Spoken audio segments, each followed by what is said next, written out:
පූජනීය මහා සංඝරත්නයන් අවසරයි අපේ සද්ද හේවිසි පූජාමය පින්කම නැත්තම් පොය හේවිසිය සඳහා පැමිණලා සිටින ඒ ගුරුනාංශ ප්‍රදාන කරගත්ත කලාශිල්පීන් ඇතුළු කාරුණික පින්වත්නි අද අපිට ඓතිහාසික මලගනී රාජමහා විහාරස්ථානට එක්තරා ඓතිහාසික දවසක් හැටියට මට සඳහන් කරන්න පුළුවන්. මීට වසර 50කට විතර උඩදී මලගනී විහාරස්ථානයේ මේ පොය හේවිසි පූජාමය පින්කමක් සිද්ධ කරලා තියෙන බව මේ දායක පින්වුතුන්ගේ මට අහලා දැනගන්න පුළුවන්කම ලැබිලා තියෙනවා. ඉතින් අද මේ පොය හේවිසි පූජාමය පින්කම සිද්ධ කිරීම ඒ අරමුණ බලාපොරොත්තු මගේ හිත තුල හටගත්තු දෙයක්.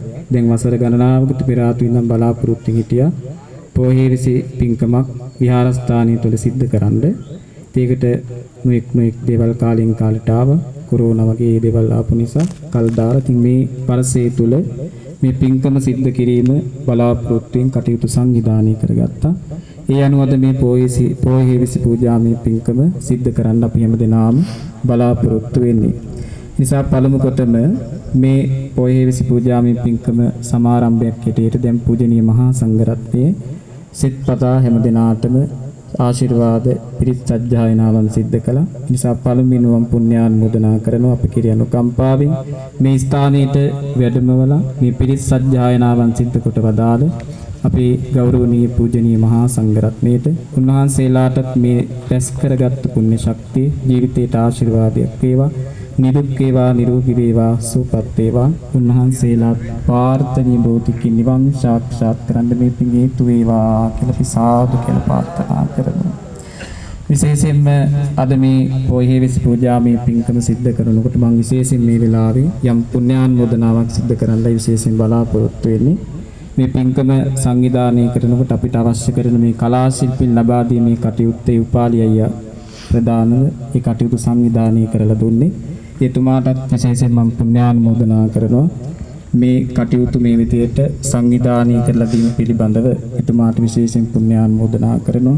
එතුමා පොලිසියේ සේවය කරන්නේ. ඉතින් එතුමා ඉතාමත් දක්ෂ කලා ශිල්පී සම්ප්‍රදායෙන් පෙරටගෙන ආපු සිරිසේන මහත්මයාගේ පුතුණුවන් ඇටියට ඒ තමන්ගේ කලා ශිල්ප දක්වමින් කටයුතු කරන කෙනෙක්. ඉතින් එතුමාටත් අපි ආශිර්වාද කරන පුණ්‍යානුමෝදනාවන් එක් කරන මේ වෙලාවේදී ඒ වගේ මේ පින්කම් සිද්ධ කරනකොට නොඑක් අයුරින් අපිට ඒ සඳහා අවශ්‍ය කරන නොඑක් වගේ ආධාර උපකාර ලබා දුන් අපේ සතර පේරුවේ දායකාරකාදී පින්වත් හැම දෙනාම නොමසුරුව තමන්ගේ ධන පරිත්‍යාගයෙන් සිද්ධ කළා මේ පින්කම ඉදිරියට කරගෙන යාම සඳහා ඒ ලොකු කුඩා සියලු දෙනාටම ධන පරිත්‍යාග කරපු හැම දෙනාටම මේ වෙලාවේ විශේෂයෙන්ම පුණ්‍යානුමෝදනාවන් සිද්ධ කරනවා. ඒ වගේම මේ පින්කම සිද්ධ කරනකොට අපිට මේ වටපිටාව සකස් කරගන්න මේ හැම දෙයකටම බොහෝ උපකාරී වුණා. මේ හැම දිනාටම විශේෂයෙන් මේ වෙලාවේ පුණ්‍යානුමෝදනා කරන්න අවස්ථාවක් හැටියට මම යොදා ගන්නවා. විශේෂයෙන් මේ සඳහා අපිට ප්‍රචාරක කටයුතු කරලා දුන්නේ පින්තුන්ටත් මම නම් ගම් නොකියා මේ හැම දිනාටම පුණ්‍යානුමෝදනා කරන්න ප්‍රදාන කියන්නේ අර හැමෝටම මේ ප්‍රචාරක කටයුතු සිද්ධ කරලා දුන්නේ පින්තුන්ටත් විශේෂයෙන් පුණ්‍යානුමෝදනා කරනවා.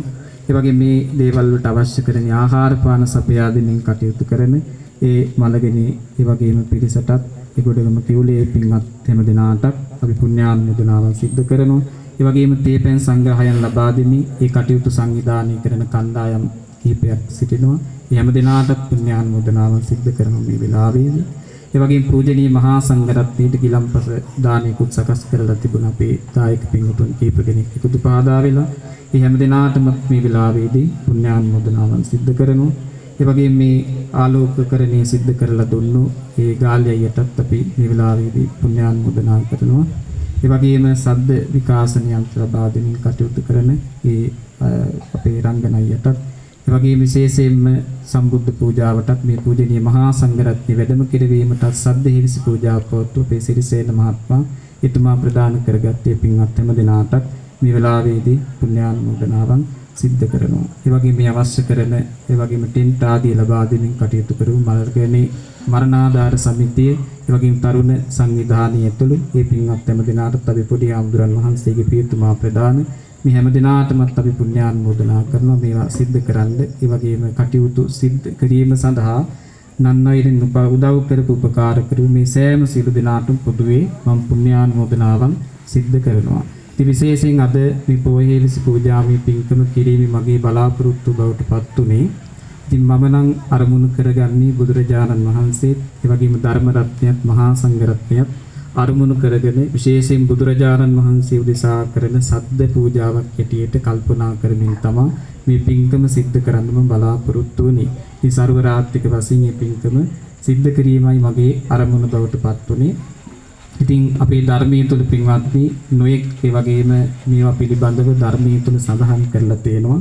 මම කරුණ හොයාගෙන යනකොට මට දකින්න ලැබුණ අපේ තේරාපදානී තුල අතීතයේදී ලෝතර බුදුරජාණන් වහන්සේලා උදෙසා මේ සද්ධේවිසි පූජාවන් පැවැත්වීමේ ආනිසංස උදා වෙච්ච මේ මහරහතන් වහන්සේලාගේ ජීවන කතාපුවක් පිළිබඳව ධර්මයේ තුල සඳහන් වෙනවා. ඒ අනුව මේ ලෝකේ පහළ වුණා කියන පින්වත්නි අත්තදස්සී කියලා ලෝතර බුදුරජාණන් වහන්සේ නම. ඒ අත්තදස්සී ලෝතර බුදුරජාණන් වහන්සේ ලෝකේ පහළ වුණ වෙලාවේ දේවතාවෙක් හිටියලු වරුණ කියලා. ඒ වරුණ දේවතාව මොකද කළා කියන්නේ බුදුරජාණන් වහන්සේ උදෙසා අත්තදස්සී ලෝතර බුදුරජාණන් වහන්සේ සිහිපත් කරගෙන ඒ බුදුරජාණන් වහන්සේ ලෝතර බුද්ධත්වයට පත්වුණු බෝධිත්‍රමයන් වහන්සේ පාමුල මේ විදිහේ සද්ද හේවිසි පූජාමී පින්කමක් සිද්ධ කරලා ඒ කුසල කර්මයේ කරන කොටගෙන සුගතිගාමීලා සසර සැරිසරාගෙන ඉල්ලා අප ගෞතම ලෝතර බුදුරජාණන් වහන්සේගේ කාලයේදී සියලුම කෙලෙස් ධර්මයන් ප්‍රහීන කරලා රහත් භාවයට පත් වෙලා සසර ගමන නිමා කරන්න තරම් ඒ කුසලයේ හේතු වුණා කියලා ඒ ආපදානී තුල පින්වත්නි සඳහන් කරලා තියෙනවා. ඉතින් ඒ වගේ බොහොම ආනිසංසදායක පින්කමක් තමයි සද්දේහිවිසි පූජාමී පින්කම කියලා කියන්නේ. ලංකාවට පින්වත් මේ සද්දේහිවිසි පූජාමී පින්කම් නැත්නම් මේ සද්දේහිවිසි පූජාව පැමිණීම ගැන මම හිතන විදිහට මගේ දැනුමේ හැටියට මම කල්පනා කරන විදිහට මිහිඳු මහරහතන් වහන්සේගේ ලංකා ගමනින් පස්සේ සංඝමිත්තා මහරහත් තෙරණින් වහන්සේ ජයසිරි මහා බෝධීන් වහන්සේ වඩම්මාගෙන 18 කුලයක කලා ශිල්පීනුත් එක් කරගෙන යාවේ. ඒ ආපු ඒ වගේම පිරිස අතරින් මම හිතන විදිහට මේ සද්දේහිවිසි පූජා පැවැත්වීමේ කලා ශිල්පීනුත් පැමිණියා. අපේ ධර්මයේ තුල නැත්නම් අපේ ඉතිහාස පොත්වල සඳහන් වෙන ඔය බෝධි වංශයේ සඳහන් වන විශේෂයෙන්ම ලෝතර බුදුරජාණන් වහන්සේ ලෝතර බුද්ධත්වයට පත්වුණු විජයශ්‍රී ජයශ්‍රී බෝධිරාජාණන් වහන්සේගේ දක්වුණු ශාඛාව ලංකාවට වැඩම කළ දනුරාධපුරේ ජයශ්‍රී මහා බෝධීන් වහන්සේ හැටියට අපි වඳින පුදුනේ මේ ජයශ්‍රී මහා බෝධීන් වහන්සේගේ වැඩම කිරීම දෙවන පෑතිස්ස රජතුමාගේ කාලයේදී සිද්ධ වුණා. එදා ඉන්දියානු සමාජය නැත්නම් ඉන්දියාවේ රාජ්‍යත්වයේ දරමින් හිටිය අශෝක අධිරාජ්‍ය එතුමාට ජයසිරි මහා බෝධීන් වහන්සේ ලබාගෙන ලංකාවට එවීමේ උවමනාවලු ඒ බෝධීන් වහන්සේ ළඟට ගියාම බෝධිය තමන් වහන්සේම සිඳිලා අර රන් කටාර මත පිහිටලා සතියක් මුළුල්ලේ යහසේ පින්වත්නි සැඟවී ගියා කියනවා.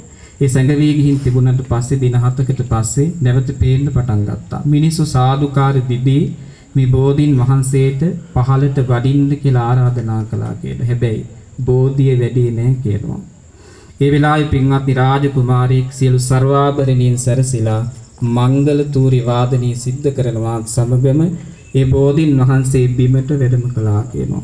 ආන් එහෙම රජ කුමාරවරුන්ගේ සම්ප්‍රදායෙන් පැවතගෙන ආපු කලා ශිල්පයක් තමයි පින්වත්නි මේ සද්දේහිවිසි පූජාමී පින්කම් කියලා කියන්නේ. ඒ වගේ වටිනාකම අපිට කියලා නිමක් කරන්න බැරි තරම් ධර්මයේ තුල සඳහන් කරන්න පින්වත්නි අපි අහන්නේ ලෝතර බුදුරජාණන් වහන්සේ වැඩම කරනකොට ඒ ස්තූරිය නැත්තම් බාණ්ඩ තෙමේම නාද වුණා කියලා කියනවා. තමන්ම නාද වුණා. මේ මහා පුරුෂයෙක් ලෝකයට පහළ වුණාම ඒ පුරුෂෝත්තමයන් වහන්සේලාගේ පුණ්‍ය ශක්තිය ගැන පින්වත්නි අපේ හිතන්නවත් පුළුවන් කමක් නැහැ. උන්වහන්සේලා වෙනුවෙන් පින්වත්නි මේ තූර්ය වාද බාණ්ඩ තමන් විසින්ම වාදිනු වුණා කියලා කියන්නේ බුදුහාමුදුරු යම් දෙසක වැඩම කරනකොට තිබුණා නම් ඒවා තෙමේම නාදී වුණා කියනවා. ඉතින් බුදුරජාණන් වහන්සේ බුදුණු තැනේ ඉඳලා දෙවියන් මේ සද්දේහිවිසි පූජා ප්‍රයත්තුවා බුදුණු වෙලාවේ පිරින්වන් පාපු වෙලාවේ පවා පින්වත්නි දෙවියෝ මේ සද්දේහිවිසි පූජා ප්‍රවත්තුමින් මල් විසරුවමින් නැටුම් පවා නැටුවා කියනවා. මේවා පින්වත්නි මංගල්‍යයන් හැටියට කල්පනා කරේ. ඉතින් එදා ඉඳන් අපේ සම්ප්‍රදාය තුල පින්වත්නි මේ සද්දේහිවිසි පූජා මේ පින්කම් සිද්ධ කරමින් ආව තුරුණුවන් මුල් කරගෙන පෙරහැර හැටියට ඒ නොඑක් ආකාරයට චාරිත්‍ර වාරිත්‍ර විදි විදිහට මේවා නිර්මාණය වෙලා ඉවිල්ලා තියෙනවා. අද වෙනකොට මේ සද්දේහිවිසි පූජාව නොඑක් ඒ වගේම ආකාරයට විහිදිලා ගිහිල්ලා. දැන් මේ පොයි හේවිසි පූජා මේ පින්කම් ආදී වශයෙන්ොත් අපි මේ දක්වාම සිද්ධ කරගෙන ඇවිල්ලා තිනවා. මේවා කාලානුරූපව පින්වත්නි අභාවයට යමින් පවතින දේවල් හැටියට අපිට සලකන්න පුළුවන්. ඉතින් අද ඒ අනුව අපි මේ හැම දිනාටම මේ ප්‍රදේශයේ සියලු දෙනාටම මේක දැක බලා ගැනීමේ අවස්ථාවක් හරි උදා වීම ගැනත් මම විශාල වශයෙන් සතුටටපත් වෙනවා. නිසා බොහෝම කාලයකට පස්සේ අපි හැම දිනාටම මේ හේවිසි පූජාමේ පින්කම නැත්තම් පොහොය හේවිසි පින්කම දැක ගන්න පුළුවන්කම ලැබිලා තියෙනවා. ඉතින් පොහොය හේවිසි කියලා මම නම් අහපු විදිහට මේක පොහොය දවසට ගහන එකක්. නමුත් අපිට මේ සුදුසු කාල වේලාවක් යොදාගෙන මේ පින්කම යොදාගෙන තියෙන. ඉතින් මේ පොහොය හේවිසි අද රාත්‍රිය පුරාවට සිද්ධ කරන්නයි දැන් සියලු කටයුතු සූදානම් වෙලා තියෙන නිසා තවත් දීර්ඝ අනුශාසනා කරන්න මම බලාපොරොත්තු වෙන්නේ. ඒ නිසා මේ සියලු පින්කම් සඳහා හාත්පස හැම විදිහටම උදව් කරපු උපකාර කරපු මේ කලා ශිල්පීන් ප්‍රදාන කරගත් ආවගේ දැක බලා සතුටු වෙන පූජනීය මහා සංඝරත්නය ප්‍රදාන කරගත්ත මේ හැම දිනාටත් මේ රැස් කරගන්න පුණ්‍ය ශක්තිය එකසේම අනුමෝදන් වේවා. හැම දිනාටම සසර ගමන සුවදායක වේවා, සැපවන්ත වේවා. මේ උතුම් ඒ වගේම කුසලයේ හැම දිනාටම පාරමිතාවක්ම වේවා. හැම දිනාම ප්‍රාර්ථනීය බෝධියකින් නිවන් සාක්ෂාත් කරගන්න මේ පින් හේතු වේවා, වාසනාම වේවා කියලා ප්‍රාර්ථනා කරමු.